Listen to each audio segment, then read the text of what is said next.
So today I got Alex Gomez, and I think we're going to be talking a little bit about Alex's side project, his hobby, his interests, and an interesting journey that he's taken to start to manifest this hobby around food. So, Alex, welcome. Hi, how's it going, man? It's going good. It's great to see you. I still have your Traeger. Alex let me borrow his Traeger Mini about 6 weeks ago, or yeah, 4th of July weekend, and I have only cooked one tri-tip on it. I didn't take a single photo, and to send it to you. So I'll fire it up again this weekend, and then I'll bring it back. You know, Failed all around. Failed all around for sure. But thank you for inspiring me to get in on that little Traeger Mini. That's a pretty cool little setup. Yeah. Yeah. So let's talk about you a little bit. You're here in Boise. We've known each other for 10 years. I actually officiated your wedding. I mean, so You did. We're pretty close in that aspect. Yeah, I would say so. I'd love to hear a little bit about yourself, and then maybe segue that into Type 2 barbecue and how you got into sharing with us all the delicious food you make. Yeah. So, over the years, past few years, my main career is in food sales. It's been kind of a crazy, windy path for me on that front. I went from selling things like fresh produce, jars of ranch dressing, croutons, and then now where I'm currently at is where I sell pistachios. And I travel around the country selling pistachios to retail headquarters. So it's been a good journey, a solid career, a lot of learning. I do eat a lot of food with that. I get a lot of samples, fresh produce, and it's kind of fed into a alternative lifestyle. Last year in May, I went to the ER with some chest pains and was kind of concerned about that, and found out that I had full-blown type 2 diabetes.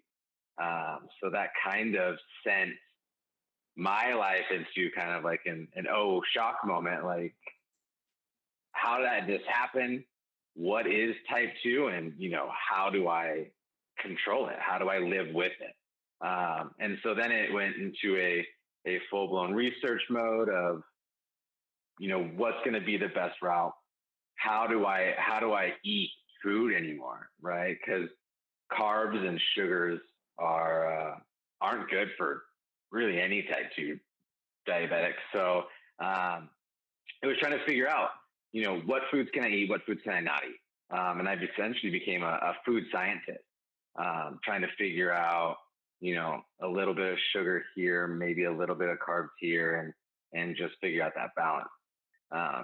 This is how I figured out I'm in love with smoking meats. My wife has been one of the greatest people on this planet. She's allowed me to kind of dive headfirst in this arena and buy a nice smoker, buy a secondary smoker for traveling that I lend to friends and things. Yeah, exactly. And experiment. She's literally the one person that eats everything I cook. So, and she always provides feedback like, I wouldn't do that next time, or yeah. So she's essentially my guinea pig. So I mean, just kind of just dove in that meat space. Right. And I started smoking tri-tips, and then I started to experiment with like pork tenderloins and then ribs. And the more people I shared this with, right, the reactions I got weren't what I was expecting. It was always like, oh my gosh, can you make this again? And, I just always thought it was friends being friends, right? Like, right.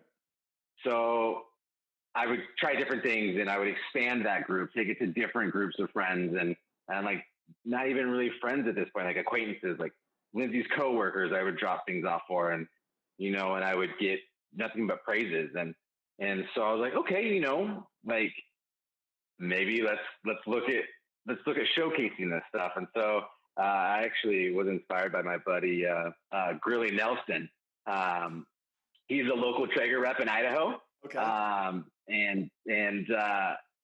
So he kind of like talked to me about, hey, start up a social media page. You're cooking the meat already. Might as well showcase it. Share your story or share your recipes, your cooks with other people who may have type 2. And I was like, that's a pretty solid call. And so, we just kind of spitballed sometime in February, March, and spitballed some names. And then, hey, Type 2 Barbecue was born. Started firing out some pictures and some content, and away it went, Hey, I've got to tell you, I think my favorite photo on your Instagram is you've got some pulled pork sitting right in front of your Traeger, and it's a giant plate of it. I almost put that as my desktop background for a little while. Dude, would you believe that was half of the pulled pork that was half of the pork butt that I had? I had to cut that in half because it was so. I go way too big on my meat buys, and that's the thing. And then he's like, you need to just think about portions, and I was like, but look at all this meat. Well, and I know how serious you are too. I was when I was picking up the mini Traeger that I still haven't returned back to you. Alex is trying to send me away with the pellets, the smoker pellets.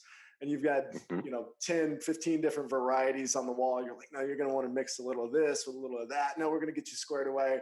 That sent me away with this big bag of, wood pellets to get the right taste. So that's the beauty of barbecue, man, is you can take a tri-tip, right? You can mix different things to get it to taste 20 different ways.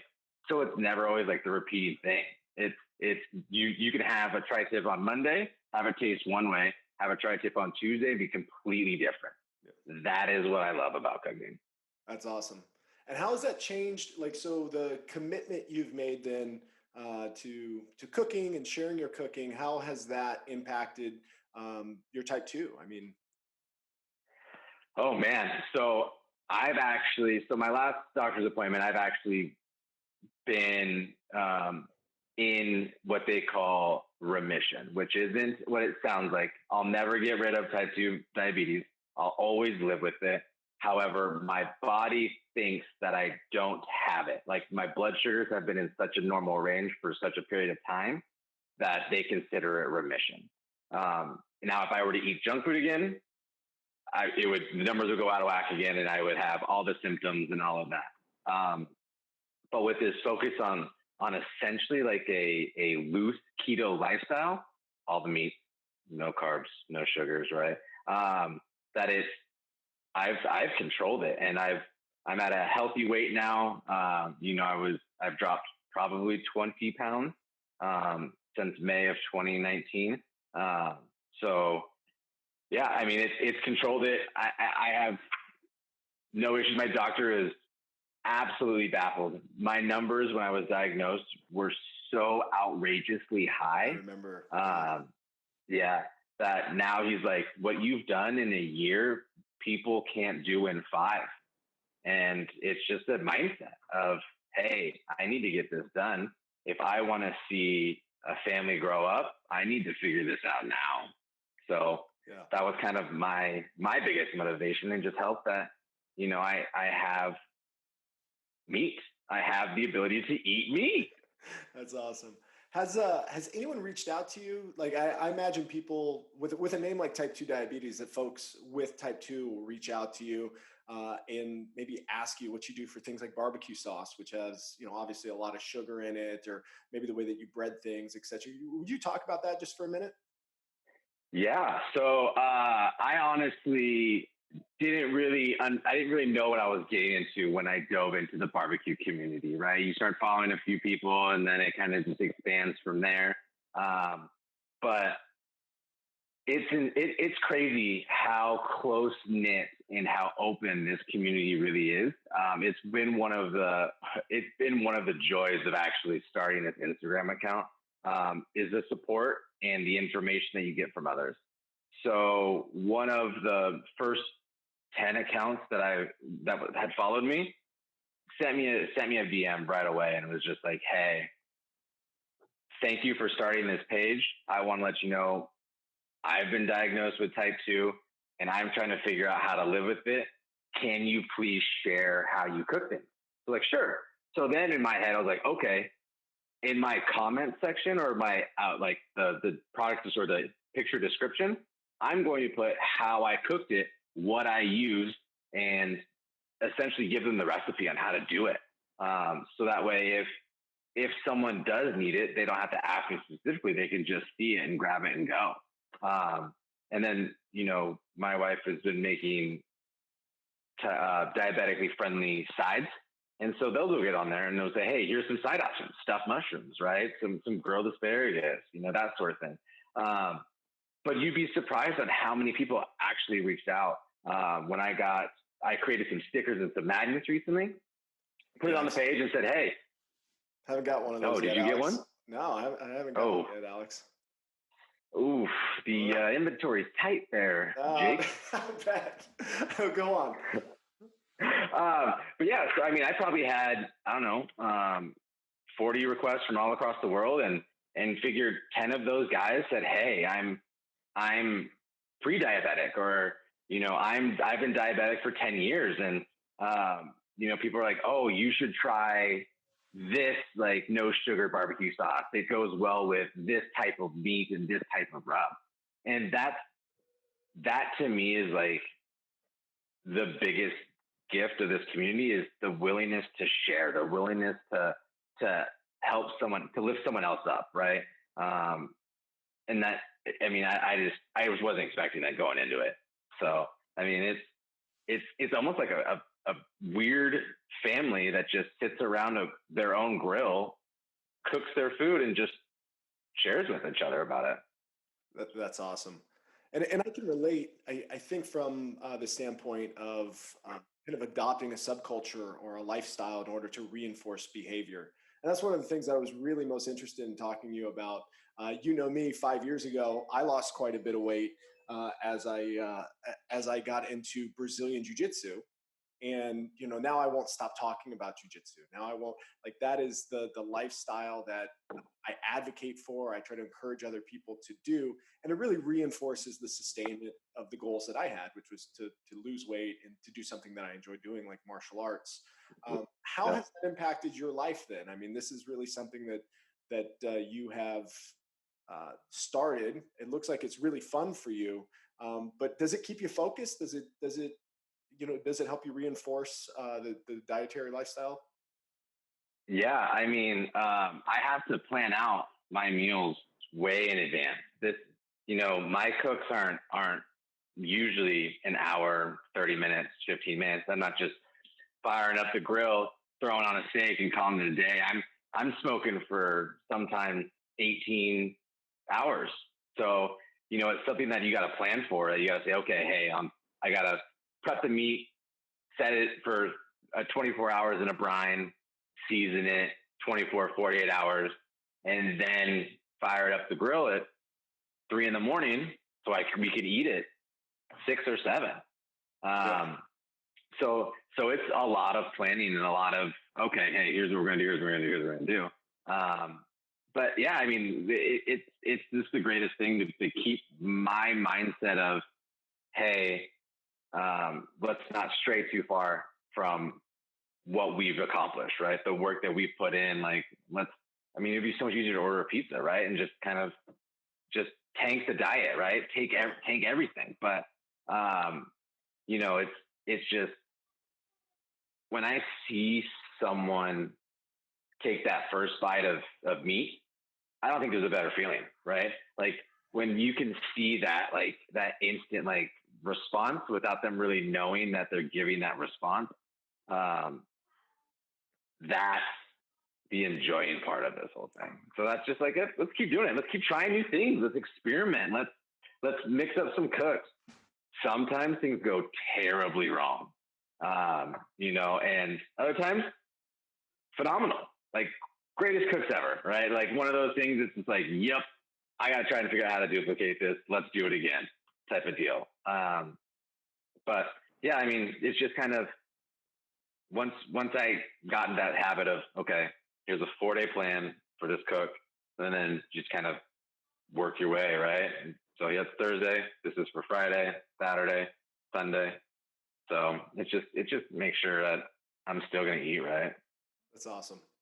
And so what's next then? I mean, I think you started this Type 2 barbecue not too long ago. I think you're over 550 followers right now.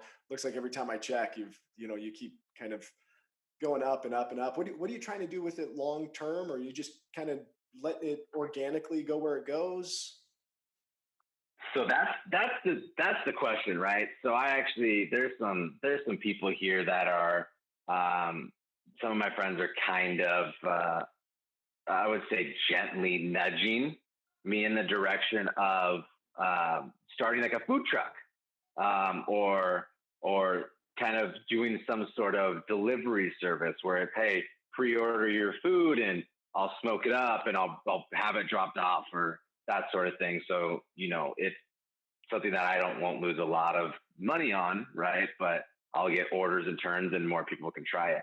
Um, I'm kind of on the fence about that, right? I have a good job, like a great career. Like I love talking to people, right? And the one thing that I think would set me over the edge is getting one more smoker. And Lindsay was like, "Excuse me," but I've been doing a lot of like research, a lot of studying, like Barbecue Franklin, right? The guy out of Texas, the big guy out of Texas, right? Who went mainstream with his barbecue. I've been kind of reading how he engineers his smokers, and I'm like actually talking with a welder to custom make a smoker. And so it won't be wood pellets anymore. I gotta go find actual like cherry wood, right? And maple, hickory, and I gotta have some soaks. And so that's the next step in my evolution, is to kind of essentially take off the training wheels and go full bore with it, and do that sort of science stuff with how much moisture is in this wood, what's the cook going to be, like how many logs do I need to maintain this temperature, right? um, Meanwhile, hopefully my welder and I can essentially get this plan right, where the airflow is perfect to season or smoke these meats. So that's hopefully the next step, is to get a wood custom make smoker. But we'll see. We'll see. I'm looking forward to that. So you said something really interesting there. You said take the training wheels off. So maybe we'll take a step back, and maybe you can tell people who have thought about getting more passionate about cooking, maybe cooking meat. Like, what was your process? Like, what did you look for in a pelletizer? What meals did you start out with that were kind of easy for you? Obviously, go check out your page on Instagram, Type 2 Barbecue. But outside of that, like, how did you get started? How would one get started? Yeah, I mean, really, it's just you gotta think of the price range, right? A lot of pellet smokers, you gotta just look at the airflow, right? When I started, I wasn't as serious as I am now about it, and I may have looked at a few different options, but the biggest thing you want to look at is obviously the size of the barrel you're cooking in, and then the airflow of the smoke, right? As the more I do this, the more I research, and when I first bought my Traeger, I went for convenience, right? This is a household name brand, right? Very dependable, and it had a lot of tech on it, right? I'm a big tech guy, so it had Wi-Fi capabilities. I could set it, forget it, go somewhere, go out, run some errands, check on it from my phone. Temperature's here, right? The probe inside the meat is here. Do I need to change the temperature? I could do all that. So that was appealing to me, to get that Traeger. Now I would look at kind of getting a bigger barrel with a different smoke path, a different airflow path.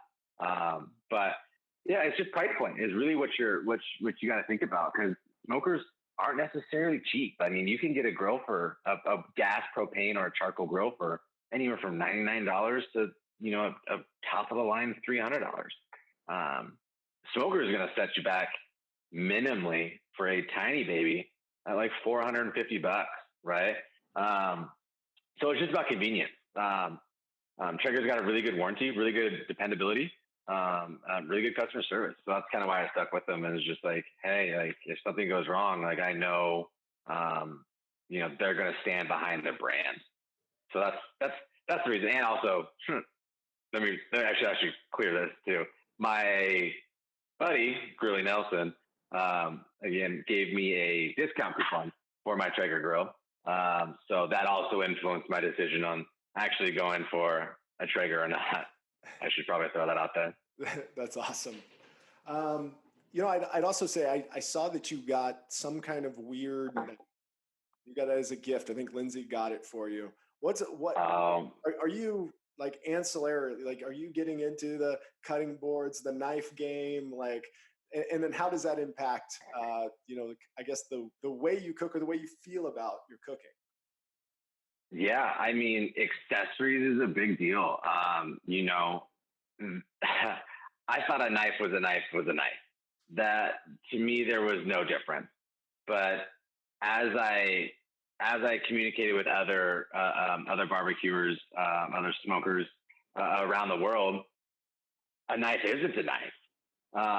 There are you need to have an arsenal, and so understanding that, I was like, oh, and I was telling Lindsay, is like, hey, like I need to start expanding my knife game because we just have a knife set that we got from Costco, right? And that's all we had, and so she actually surprised me with my first top of the line chef's knife in Dalstrong, and that kickstarted a really bad habit because now she opened the floodgates, and I was like, all right, well, she's on board.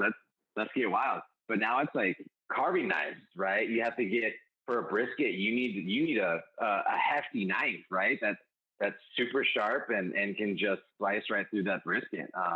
And because it's so wide, right? You don't want to be kind of stopped in the middle, botching it up, right? So you need that really long knife. Carving, trimming fat, right? All of that, just a different knife, different blade, different cuts. There's just so many things, and it when you start to expand, you get you get giddy that you're doing it the right way instead of just like, oh, this is what I got. I got to make do with what I got. And the old sports saying is look good, feel good, play good. You know what I mean? So that's how I apply it here. I mean, I love the way these things look. I love the way these things feel. And I mean, they just absolutely perform out of this world. Like it's been great. And then she got me a Booz cutting board, right? Booz is notorious for being one of the butcher blocks, like one of the greatest butcher blocks around. And we kind of experiment with some cheaper cutting boards, and stuff got everywhere, man. Like juices everywhere.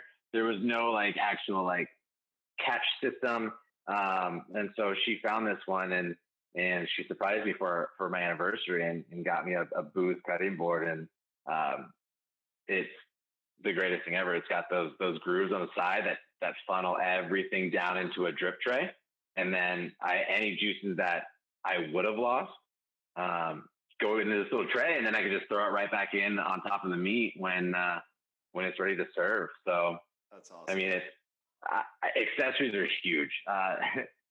I'm in a very bad position to where I live. I live probably 3.5 minutes from a D&B, and this D&B is a platinum supplier of Traeger items. So they have everything Traeger offers, and they have an entire, I'd say, 32 to 40 foot set of just grilling products, seasoning, utensils, thermometers, buckets, pellets, sauces. It's a smoker's dream. So every time I'm like, oh, hey, I need to get something for the house. And she's like, where are you going? I was like, D&B. She's like, oh, man. Because she knows I'm coming back with some trinket, some accessory, some sort of seasoning from D&B that is just like, she's like, oh, man, okay, here we go. I've got like 3 buckets of seasonings and sauces in the pantry that she's like had to like carve out because I just have so much stuff. Is there stuff that you can't cook with because of the type 2? I mean, obviously anything with sugar, but do you have to be really conscious of seasonings or? Oh, most seasonings are going to have a very low sugar content, but I don't like to cook with that sort of stuff. If it's for other people, yeah, I'll make sure that if I'm cooking for, let's say for you, right, I won't restrict you to my type 2 lifestyle. I know that sugar is going to help caramelize the outsides of these meats. It's going to get you that bark, that dark covering on the outside of these meats. And so when I cook some ribs, right, Lindsay's brother asked me to cook some ribs for him before he went to college. And so I said, sure, and I used juice and I used brown sugar and all that jazz. And cause I knew I wasn't going to eat it. But yeah, I mean, I can't use most sauces. 95% of these sauces are loaded with sugar. And that does make it difficult. I've been working not really working with a gal. I've been kind of conversing with a gal, one of my buddies' wives up in Seattle, who kind of experiments with her own like seasonings and sauces. There's one of my recent posts. I used her seasoning mix, and so we've been kind of tweaking to see if we can't get a no sugar barbecue sauce that's going to go well on a rib or dip in brisket, that sort of thing. Because two completely different meat profiles, right? But see if they can't blend together one with the sauce. So we'll see how that works. But I'm the guinea pig. She just whips up some numbers, sends it my way, and I'll just crack it out and see what happens. That's awesome. Throw on some meat. Alex, it's been, I know we're coming up on time here. I just wanted to say it's been such a cool process to watch you over the last year, just knowing you personally and kind of evolve. And now you're kind of my go-to about anything meat related. Certainly I'm hoping that you get that bigger smoker, your custom, whatever that's going to look like. And then also looking forward to all those posts that you keep making. They absolutely look delicious. Once again, where to find you on Instagram or anywhere else? At Type 2 Barbecue. All right, man. Hey, well, I appreciate your time. Thanks for being my first guest ever on the To Be Named podcast that I've got going here. And I really appreciate your time, man. Love it. Thanks, Jake.